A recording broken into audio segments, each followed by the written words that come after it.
Welcome to Counting the Cost, Al Jazeera's business program. I'm Mariam Namazi. Each week, we'll bring you all the business and economic news from around the world. Coming up on this show, Decoding the G8, are the world's richest nations doing enough to fight the recession?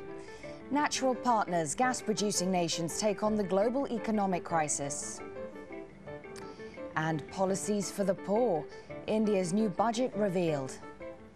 This week, leaders of some of the richest nations of the world, the G8, gathered in Italy to discuss, amongst other things, our global financial future.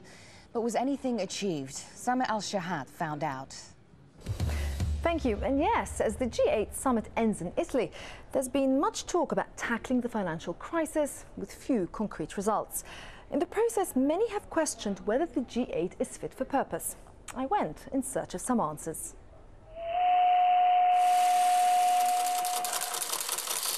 I'm here in Bletchley Park, Britain's historic wartime code-breaking centre.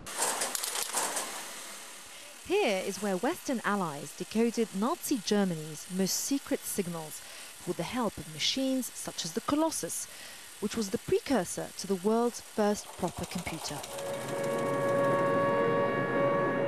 This code-breaking effort helped shorten the Second World War by 18 months. So what has this got to do with the G8? Well, everything.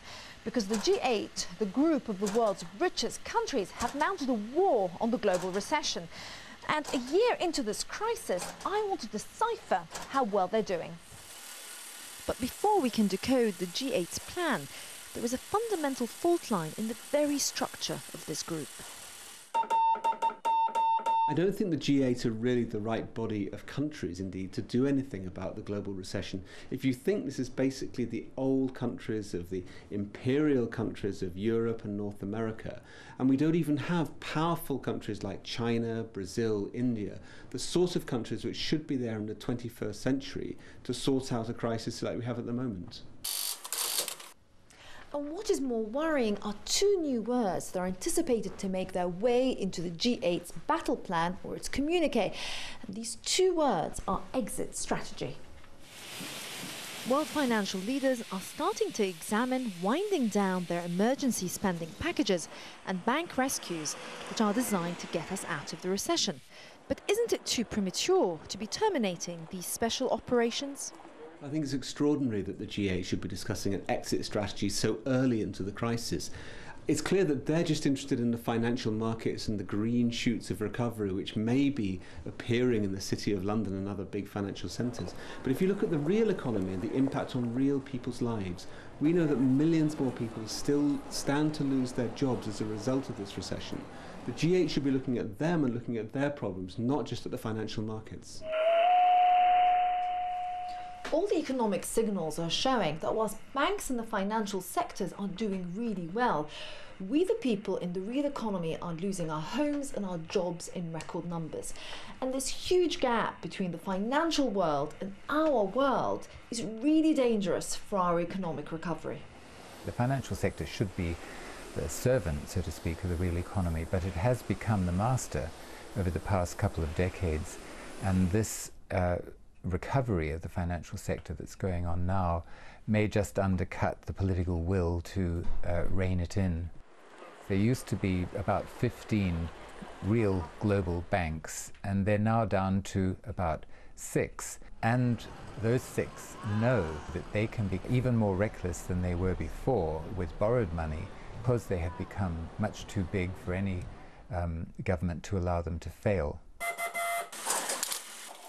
Whichever way you try to decode this, all the signs are indicating that the banks have won the battle. The hope is that ordinary folk can win the war, but it won't happen by relying on the G8. Let's hear more now from John Hillary, Executive Director of War on Want. John, thank you so much for coming in. I mean, in many ways, this crisis has truly been a blessing for the banks. Absolutely. As we've just heard, you've seen the banks consolidating their power, and now we know from the G8 that they're actually going to be given even more free rein to continue making money and continue expanding in the future. So we've also seen the bonuses, of course, come straight back, despite all of the talk about clamping down on bonuses and excessive greed. Within just a couple of months, they're back earning hundreds of millions of pounds in bonuses it's just extraordinary that they've done so well. So it's really business as usual. And the G8 don't really seem to want to change that, even though the banks were really the source of this crisis. Absolutely, and we've seen in the communique from the G8, which we've been looking at today, that they haven't done anything to reform the system. They're just saying we want to patch up the old financial system, get the banks working as they were, without actually dealing with the root causes of the crisis. And that just means we'll have a couple of years of the banks getting more and more strong, and then we're going to be back into crisis yet again. Now, many people have been criticising the G8, saying it's not representative enough. Do you think the G20 would have handled the banks anyway differently? Would they have brought them to heel?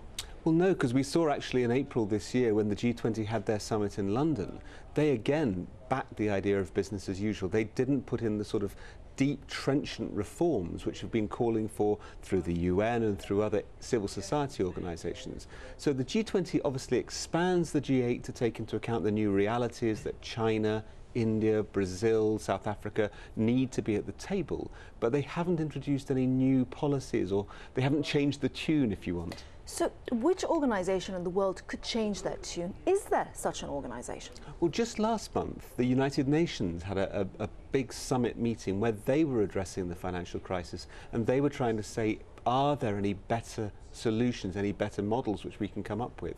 And it's interesting that the United Nations is the G192, if you want, all 192 member nations of the United Nations together. They did come up with a much more trenchant plan for recovery, and that meant far-reaching reforms to ensure that the economic system will actually serve the purpose of the 21st century.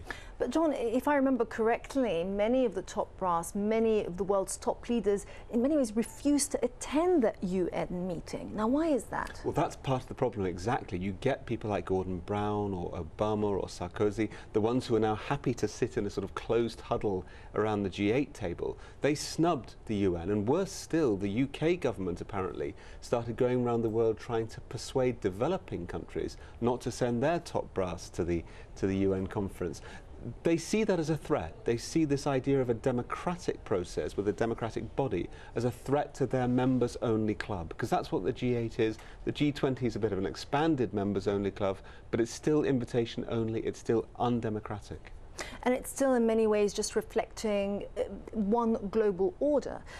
Developing countries have been calling, particularly poorer developing countries, have been calling for a change in the world does business. Is anyone listening to them? I think they are. We've seen, for example, the Stiglitz Commission, Joseph Stiglitz, who was the chief economist at the World Bank. He's put in charge of this commission within the United Nations, calling for change. And he's backed the idea of a new global economic council. What will this change look like? The change would mean that we have a new system whereby instead of free rein being given to the banks and the other big multinational corporations, they're now made to serve the interests of poorer countries and people in general around the world. Do you think it's ever truly likely? I think if we come together and make it possible, then it can be possible. You know, what we've seen over the last 30 years is specific policies put in place which have given the banks and the other corporations free rein. These are not things which have just happened by chance. These have been specific policies put in place by the representatives of our governments. Now, if we turn around and call on those governments and demand that they reverse that neoliberal program, then we can see genuine change. And there is a will for that at the United Nations. There's no will for it at the G8 or the G20. Now, do you think we're ever going to get a point when we reach a tipping point where people say we cannot continue as we are? This economic model is unsustainable. I think so, and we've already seen a massive outpouring of anger as a result of the real economy consequences of this current crisis. We know that there are going to be hundreds of millions of people, extra people, pushed into poverty, pushed out of their jobs as a result of this crisis. So we've seen in the UK, in Europe, and throughout the whole world, large numbers of people taking to the streets and really beginning to say enough is enough. So is this really about people power? Ultimately, it's down to you and me. Ultimately, where else is the change going to come from? The change is not going to come out of Wall Street or the City of London. The change isn't going to come out of the representatives all meeting around their cosy table at the G8 or the G20. It's got to be public pressure and an international movement for global justice. That's what will bring change. John Henry, thank you so much. Coming up after the break, promises for the penniless. India's new government reveals its budget.